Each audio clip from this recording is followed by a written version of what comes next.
آپ سمجھتے ہیں کہ آپ نے لوگوں کو ڈرا کے گولیاں مار کر چپ کرا دیا ہے؟ نہیں، لوگوں کے دلوں میں آپ کے بارے میں نفرت اور غصے اور غیظ و غضب کے الاؤ دھک رہے ہیں. یہ کسی وقت بھی آتش فشاں پھٹ سکتا ہے، نہیں تو آپ کا حال وہی ہوگا جو پوری تاریخ کے ڈکٹیٹروں کا ہوا ہے. کوئی ڈرتا ہے ان سے کہ ہم جو چاہیں گے وہ ہوگا؟ ایسا نہیں ہوگا. پاکستان کے عوام کی اکثریت ان کے ساتھ نہیں ہے. اس سسٹم کو ان سمیت اٹھا کے پرے پھینکیں گے. غلام ہے اسٹیبلشمنٹ کے. جو نیتنیاہو نے پاکستان پر اٹیک کیا تھا اپنا مودی نے، جو نیتنیاہو نے وہاں پر حملہ کیا، پہلے سیریا کے اوپر قبضہ کیا ان لوگوں نے اور اس کے بعد ایران پر حملہ کیا. تو اگر خدا نہ خواستہ ایران کی دیوار ڈھہ جاتی تو وہ تو گریٹر اسرائیل بنانا چاہتے ہیں، سب ملکوں کو ری شیپ کرنا چاہتے ہیں اور پاکستان کے ساتھ بارڈر ہوتا ان کا. پاکستان کس طرح سے سینڈوچ بن جاتا ان حالات میں جب پاکستان کے عوام کا اعتماد اپنے سسٹم پر بالکل نہیں ہے، یا کسی کے حق رائے دہی نہیں ہے، قانون کی تجزیاں بکھیری جا رہی ہیں. ابھی محرم ہے، اب پنجاب میں دیکھ لیں، باقی جگہوں پر بھی ہو رہا ہے، لیکن سب سے زیادہ پنجاب میں ہمارے لیے مشکلات کھڑی کی جا رہی ہیں. ہمارا بنیادی حق ہے ہم اپنی عبادت کریں، آزادی کے ساتھ کریں، لیکن پولیس والے ایسے ہیں جیسے کسی کی کمین میں نہیں بندھا ہوتا، کسی دہشت گرد کی کمین میں چھاپا مارتا ہے، پکڑتا ہے. ایسے یہ حالت ہے ان کی. سچو لگتا ہے کہ یہ وزیر اعلیٰ سے بھی اوپر کوئی چیز ہے. رول آف لا کی دھجیاں بکھیری جا رہی ہیں، بنیادی انسانی حقوق کی دھجیاں بکھیری جا رہی ہیں. ہر گزرتے دن سے لوگوں کا اعتماد اپنے سسٹم پر ختم ہو رہا ہے. یہ ملک اس وقت اپنی نیشنل پاور کھو چکا ہوا ہے. کوئی نیشنل پاور نہیں اس وقت، لوگوں کو ٹکڑوں میں بانٹا ہوا ہے اور سمجھتے ہیں کہ ڈونلڈ ٹرمپ آ کے ان کو نجات دلائے گا. امریکہ اپنے نیشنل انٹرسٹ کمپرومائز کرے گا، نیشنل سیکورٹی کمپرومائز کرے گا.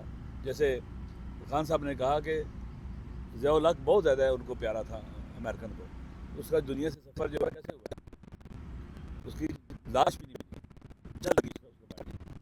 تو امریکہ پر پھر آپ اسے نوبل پرائز کا مان لینے کی بات کرتے ہو، جو غزہ کے بچوں کے قاتل ہیں ان کا سرپرست ہے، ان کو اسلحہ دیتا ہے. یورپین تہذیب و تمدن کا برہنہ پن سب کے سامنے آ گیا ہوا ہے. کوئی ہیومن رائٹس نہیں ہے، کوئی وومن رائٹس نہیں ہے، کوئی چلڈرن رائٹس نہیں ہے، کوئی ایجوکیشن، اسکولوں کو، یونیورسٹیز کو، اسپتالوں کو، ہر چیز کو تباہ کر رہے ہیں. یہ ایک ایسی تہذیب پر اندر سے جو وحشیت درندہ تہذیب ہے برہنہ وہاں پر مسلط کی جا رہی تھی، دنیا اس کے سامنے ہے. اور جب قومیں لیڈرشپ دنیا کی جو پیش کرتے ہیں اخلاقی طور پر لوگوں کی نگاہ میں گر جاتی ہیں، وہ کبھی دنیا کی نظروں میں پھر دوبارہ نہیں اٹھ سکتے. امریکہ، یورپ یہ اخلاقی طور پر ڈھہ چکا ہوا ہے. ایک ایسی بیساکھی پر آپ یقین اعتماد کرنا چاہتے ہیں جو خود ٹوٹ چکی ہے. اس لیے ہمیں چاہیے کہ ہم جس ریجن میں رہتے ہیں، ہم ایسٹ میں رہتے ہیں، ہمیں اپنے ہمسایوں کے ساتھ، ایسٹرن کنٹریز کے ساتھ اچھے ریلیشن قائم کرنے چاہیے. لک ٹورڈز ایسٹ بہت عام ہے.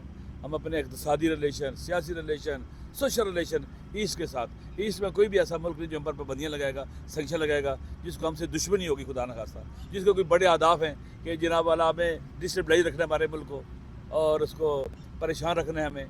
لہٰذا ہمیں یہ پارلیمنٹ کر سکتی ہے. پارلیمنٹ آپ کو جو ہے فارن پالیسی کے حوالے سے گائیڈ کر سکتی ہے. وہاں عقل جمی موجود ہوتی ہے، عوام کے الیکٹڈ نمائندے ہوتے ہیں، عوام کی حمایت ان کے ساتھ ہوتی ہے، وہ فیصلے کر سکتے ہیں. لیکن اس وقت جو صورتحال ہے، ان کے سارے فیصلے اللیجیٹیمیٹ ہیں، اللیگل ہیں. یہ غیر قانونی، غیر آئینی حکومت ہے. یہ پاور کا جو استعمال کر رہے ہیں یہ بھی اللیگل ہے، اللیجیٹیمیٹ ہے. جو کچھ بھی ہو رہا ہے غلط ہو رہا ہے. اس کی کوئی مشروعیت نہیں ہے، کوئی لیگلٹی نہیں ہے. لہٰذا یہ پاکستان کو تباہ و برباد تو کر سکتے ہیں. ابھی جو بجٹ آیا ہے، جسے خان صاحب نے کہا کہ اس گناہ باللذت میں شامل نہیں تھے، یہ بجٹ تباہ کن بجٹ ہے، آپ کے سامنے ہے. لوگوں کی چیخیں نکل رہی ہیں اور خدا گواہ اتنا جھوٹ بولتے ہیں، اتنا مکر و فریب اور دھوکہ ہے کہ جو مداری ہے نا، جو مداری کرنے والے، وہ بھی ان سے حیران ہو جائیں. یار ہم عربی میں کہتے ہیں کہ وہ خاتون جس کا جوان بچہ مر جائے تو وہ بھی ہنس پڑے ان کے جھوٹ، مکر، فریب اور دھوکے دیکھ کر. لہذا پاکستان کے عوام پر اعتماد نہیں کرتے اور پاکستان کے عوام کے سامنے جب آپ سارے راستے بند کر دیں گے، آپ نہ الیکشن کے ذریعے چینج لانے دیں گے، آپ لوٹ لیں گے. پارلیمنٹ ارریلیونٹ، عدلیہ ارریلیونٹ، مقدمہ لونڈی اور مجریہ بھی لونڈی حکومت نہیں کر رہے. یہ وہ ہیں غلام ہیں اسٹیبلشمنٹ کے. یہ جو اپنی جن کے اندر عزت نفس ہی نہیں ہے، جن کے اندر انسانی کرامت ہی نہیں ہے، وہ اپنی قوم اور ملت کی عزت اور وطن کی عزت کا کیسے خیال رکھ سکتے ہیں؟ لہٰذا جب سارے راستے بند ہو جائیں پھر عوام کے پاس ایک ہی راستہ بچتا ہے، اٹھیں اور اس فرسودہ سسٹم کو ڈھا دیں، اٹھا کے پرے پھینکیں. دیکھنا اب جب یہ سارے سلسلے ہو رہے ہیں, کوئی بھی اٹھا جس پر عوام اعتماد کرتے ہیں وہ کہے کہ جی اب الیکشن ہمارے لیے راستے بند ہیں, الیکشن سے ہم چیزوں کو ٹھیک نہیں کر سکتے, پارلیمنٹ سے ٹھیک نہیں کر سکتے, کہیں سے لوگ ریلیف نہیں مل سکتا, ایک ہی راستہ ہے کہ ہم اس سسٹم کو ڈائیں, لوگ ساتھ دیں گے, لوگ کنونسڈ ہو جائیں گے ہم واقعی ٹھیک بات کر رہے ہیں. تو میرے خیال میں یہ لوگوں کو خود ادھر لے کے جا رہے ہیں کہ لوگ اٹھیں اور پھر ان کو چھپنے کی جگہ نہ ملے. لہٰذا پاکستان خطرناک صورتحال کا شکار ہے. آپ چین کی بانسری مت بجائیں, مشکل حالات کا شکار ہے, ہر لحاظ سے مشکل حالات کا شکار ہے.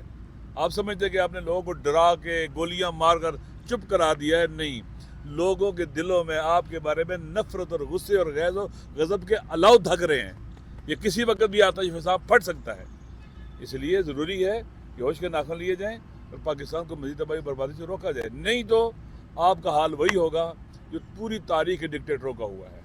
وہ کبھی بھی نہ عزت سے جیے نہ عزت سے مرے, وہ رسوا ہوئے اور نشان عبرت بن گئے. شکریہ. بدترین بجٹ ہے پاکستان کی تاریخ کا اور گورکھ دھندا ہے اعداد و شمار کا. خود کہتے ہیں کہ آدھے سے زیادہ بجٹ تو آپ کا قرضوں پہ جانا ہے, آپ کا ڈیفیسٹ ہے بجٹ کے اندر بہت زیادہ ہے, کتنے ٹیکسز نئے لگا دیے گئے, کتنا لوگوں پر پریشر آ گیا ہے, لوگ پریشان حال ہیں. سیاسی بحران آپ جو بھی کریں یہ ایسے ہی ہے جو آپ کہہ رہے ہیں نا وہ کر رہے ہیں. چھت ٹپک رہا ہونا ادھر سے جناب بند کریں, پھر ادھر سے ٹپکنا شروع کر, ادھر سے بند کر ٹپکنا شروع کر دیں. پاکستان کی جو پاور کی چھت ہے اس میں بہت بڑے سوراخ ہو چکے ہیں. یہ اس طرح کے جو ہے عدلیہ کو ارریلیونٹ کر کے اور ریاست کا ستون ڈھا کر, پارلیمنٹ کو ارریلیونٹ کر کے اور مجریہ کو اپنا غلام اور اپنا تابع بنا کر, کیونکہ عوام تو ان کے ساتھ نہیں ہے, اور عوام کو ارریلیونٹ کر کے, عوام پر ظلم کر کے, جیلوں میں ڈال کے, قتل کر کے, آپ سمجھے کہ آپ چین کی بنسری بج رہی ہے. اس وقت پاکستان کی یہ حکومت اصل پاکستان کے عوام میں اس کی جڑ ہی نہیں ہے. اگر کچھ ہوتا تو ان کو یہ پاپڑ بیلنے پڑتے, اس طرح سے عینی ترمیم کرانی پڑتی, اس طرح کا عدلیہ کا حال کرنا پڑتا. میرے خیال میں نے پہلے بھی کہا, جب سارے راستے بند کر دیتے نا آپ ریفارمز کے, چینج لانے کے, جو قانون اور آئین بدلاتا ہے, پھر لوگ اٹھتے ہیں اس آئین کو بھی اٹھا کے پرے پھینکتے ہیں, اس سسٹم کو اٹھا کے پرے پھینکتے ہیں. پاکستان کی آبادی 24-25 کروڑ ہے, 60-70% جوان ہیں, لوگ مرنے سے نہیں ڈرتے, گولیاں کھائی ہیں, لوگ جیلوں میں ہیں, زندانوں میں ہیں. اگر وہ لکھ کے دیتے ایک جملہ کہ ہم عمران خان سے لانے اللہ تعالیٰ کی کرتے ہیں, آج باہر ہوتے, وہ ڈٹے ہوئے ہیں, وہ سیاسی ورکر جو پولیٹیکل ورکر ہیں. اس لیے یہ ڈینائل کنڈیشن میں یہ سب سے بڑی خطرناک ہے کہ آپ جداول آنکھیں بند کر لیں, طوفان کو دیکھ کر آنکھیں بند کر لیں, کچھ بھی نہیں ہے. جب آپ اس حالت کا شکار ہوتے ہیں نا تو آپ کے لیے ہر چیز حادثہ ہوتی ہے, پھر اچانک ہوتی ہے جب آپ ڈینائل کنڈیشن میں چلے جاتے ہیں. تو میرے خیال میں پاکستان کے حقائق واقعات آپ سب کے سامنے ہیں, کوئی ڈرتا ہے ان سے؟ میرے خیال میں یہ سمجھتے ہیں کہ ہم جو چاہیں گے وہ ہوگا, ایسا نہیں ہوگا. 25-26 کروڑ عوام کا ملک ہے, پاکستان کے عوام کی اکثریت ان کے ساتھ نہیں ہے, اور دن بدن ان کی پاکستان کے عوام میں جڑیں ختم ہو رہی ہیں, ہے ہی نہیں اس طرح. اس لیے ضروری ہے کہ پاکستان کو آئین اور قانون کے مطابق چلایا جائے, نہیں تو اس ڈینائل کنڈیشن میں رہیں گے تو پھر لوگ اس سسٹم کو ان سمیت اٹھا کے پرے پھینکیں گے.